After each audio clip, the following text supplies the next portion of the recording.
Hi friends, இன்றைக்கி நம்ம வீட்டில் லஞ்ச் என்னன்னு பார்ப்போம்.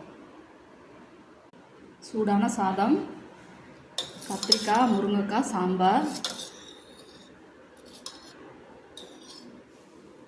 உருளைக்கிழங்கு வறுவல்,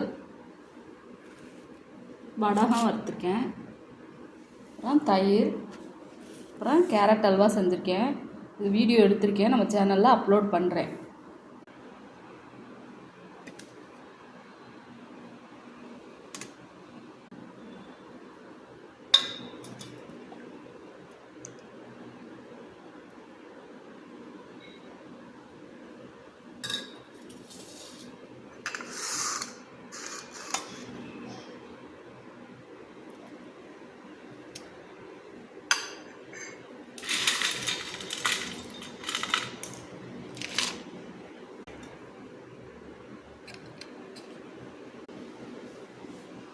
நம்ம வீட்டில் லஞ்சு தான் ஃப்ரெண்ட்ஸ். இந்த வீடியோ பிடிச்சா லைக் பண்ணுங்கள், ஷேர் பண்ணுங்கள், சப்ஸ்கிரைப் பண்ணுங்கள்.